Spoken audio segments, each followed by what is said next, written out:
folks! Today we're talking about learning styles, and I have wanted to do a video on learning styles for ages. Learning styles is probably something you've heard of before. It often comes up in my learners' papers at the beginning of the semester, and it's very, very easy to find articles on this idea of learning styles, especially outside of education as its own little contained discipline. But learning styles are a neurocognitive myth. They are not real. They are not evidence-based. So today we're going to say goodbye to learning styles. We're going to light some candles here for learning styles. We're going to leave them behind, except we are lighting battery-powered candles here because I have the memory of a goldfish, and burning down my apartment is a very real possibility. All right, now that we've set the mood back there, let's dive in. So let's start off with what learning styles are, because some of you may have no idea what I'm talking about and think I'm nuts. So a little bit of context may be necessary here. So the idea behind learning styles is that learning occurs best if the content is presented in the student's learning style. There's a lot of different sources and types of learning styles out there. There's some models that say there are 4 learning styles, some that say that there's 3. But generally, the most common learning styles that you'll see people talking about are visual, verbal, auditory, and kinesthetic or hands-on tactile learners. And so the idea here is that we need to consider these different learning styles when we're planning our lessons, because one person may learn better with one learning style while someone else learns better with a different one. And this is sometimes called the learning styles hypothesis. So for example, Steve is a visual learner, so he may need to see pictures and diagrams and graphs to support his learning. But others in the class may need things like more verbal explanations, having discussions with their peers. Others may say that they learn best by just reading on their own or doing more hands-on tasks. And the idea of learning styles isn't new. It's been around since about the early 20th century, but it wasn't popularized until the 1970s. And this idea is very, very entrenched within education broadly speaking, with one study reporting that 90% of educators believe in them. And a recent systematic review also found that 89.1%, I think, of participating educators in the studies that they looked at in the systematic review also believed in matching their teaching to students' learning styles. So if you're someone that's coming into this firmly believing in learning styles, you are certainly not alone. And before I talk a little bit about debunking learning styles and some of the issues surrounding them, I have a couple of questions for you to consider. First, do you identify with one of these learning styles? Are you a kinesthetic learner? Are you a visual learner? And if so, was this learning style a self-imposed categorization, or did someone else, like a previous teacher or your parents, assign you this label? I personally never really resonated with this idea of learning styles because it just felt like my learning was so dependent on what I was learning. Like if I'm learning how to give an injection, to me, it makes a lot of sense that first I may want to, after maybe doing some reading or watching someone, of course I'm going to want to practice doing it, because to me that just makes sense. So despite learning styles being such a popular and pervasive topic, there's very little evidence to actually support them.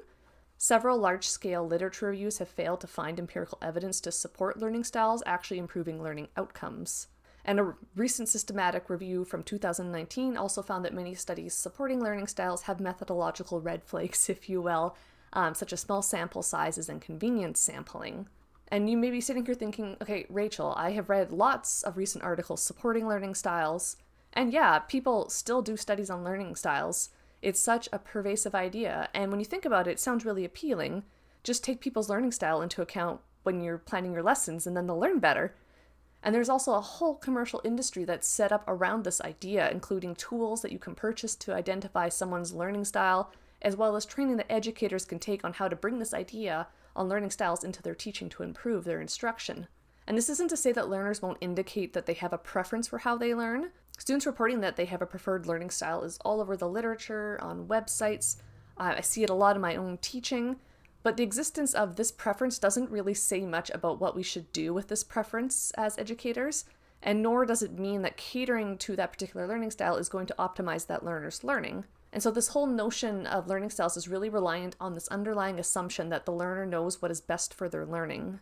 And the tools used to identify someone's learning style are often reliant on self-reported measures, and there are some concerns within the literature about the reliability and the validity of these tools. For example, someone may not be able to accurately report how they best learn, or they may even be unwilling to accurately report this, such as self-reporting how much time they actually spend studying. And their preferred way of learning or their learning style can be a very poor predictor of how they'll learn most effectively. So what people prefer is not always what's best for them. And David Trumpauer, a professor here in our Faculty of Education, published a great article fairly recently in Education Review, which is our faculty's journal, talking about how we need to abandon this idea of learning styles. It's open access, so anyone who wants to read it can, and I'll link it down below for you. And Dr. Trumpauer gives a few reasons for why we want to abandon this concept of learning styles, beyond the fact that it isn't evidence-based. First, labeling students like this can limit expectations about their learning potential. And I see this all the time with my own learners in our graduate program. For example, lots of my students are nervous coming in to an online course because they identify as being a kinesthetic learner, and that they worry that they're not going to learn as well in an e-learning environment where they can't get that same kind of hands-on that they might get in person. It also provides ready-made excuses for students.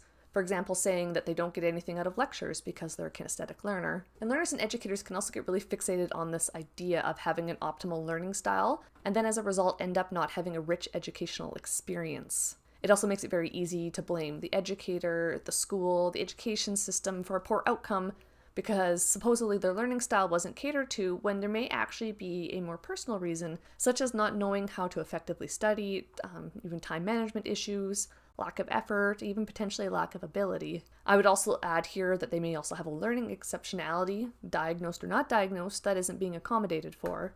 And to further extend this idea, it really oversimplifies the learning of our learners, and it really pigeonholes them into this one type of learner. Most people aren't going to fit perfectly into one learning style, and I would argue that our learners are far more complex than just being reduced to a visual learner or a kinesthetic learner, etc. The second issue that Dr. Trumpauer raises is that some activities tailored to different learning styles may actually be more shallow learning experiences, and they may not be supporting deep, meaningful learning. So for an HPE example, let's say I'm teaching an interprofessional team how to run a Code Blue. I have my visual learners watching, say, just a video on Code Blues, and then my kinesthetic learners get to also do a simulation because it's more hands-on. So who do you think is going to have a better learning experience? And another risk here is that they could completely miss the mark in regards to the actual learning objective. So if my learning objective here is that my learners should be able to actually participate in a Code Blue, then half of my class, my visual learners who just watched the video, are probably not going to meet this learning objective. The third concern that Dr. Trumpauer raises is that providing so much redundant information in multiple modalities could create cognitive overload for our students. It also can create an incredible amount of overload on us as educators because we have to create so many different activities and instructions. Furthermore, assessing our learners' learning styles and trying to accommodate them into our lessons and our activities could take away time that we could be spending doing something more effective and evidence-based to create a more positive learning experience for our students.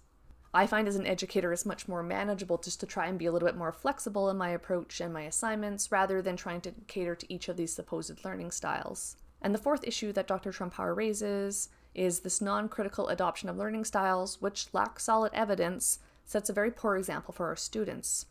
So matching a preferential but perhaps unproductive and ineffective learning style to your course design and your activities is poor teaching practice, and it sets a bad example, particularly if you work in a faculty of education where you're an educator teaching other educators.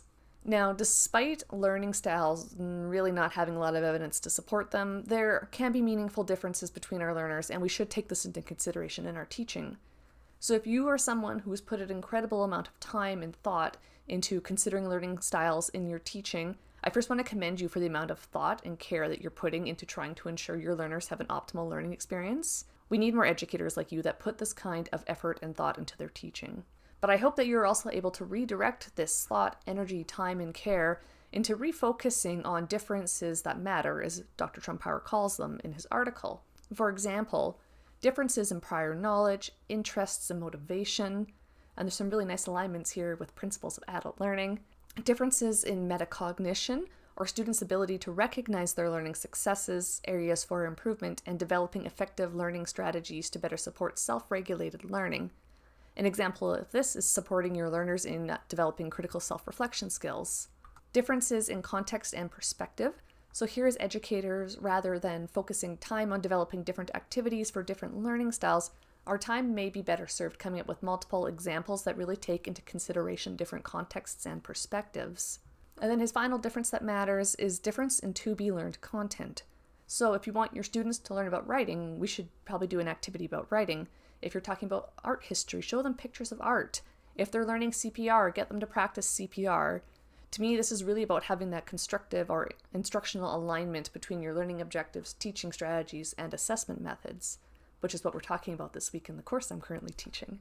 And an additional difference that matters that I want to quickly add in here is learners with exceptionalities may need accommodations to support their learning. But this is due to a learning exceptionality, such as a learning disability, physical disability, or a mental health issue like anxiety, rather than it being about learning styles. So for example, my brother has a central auditory processing disorder, so in short, he has hearing issues, which can absolutely impact his learning, and it has impacted his learning. But this doesn't mean that he is therefore a poor auditory learner or poor verbal learner in terms of learning styles and is therefore a visual or a kinesthetic learner. In fact, in many situations, I'd argue he's a better auditory learner than me. But his learning experience is different, and depending on the task at hand, he may need an accommodation, but it's due to a learning exceptionality, not learning styles. So for everyone, let's put learning styles to a rest. Light a candle for them, leave them in the past, and redirect your time, energy, and care. I know that learning styles is a very, very widespread concept, especially in other domains when they talk about teaching and learning. But within education as its own separate discipline, we have long since abandoned this idea of needing to accommodate for different learning styles. So instead, as educators, let's refocus our energy on the differences that matter.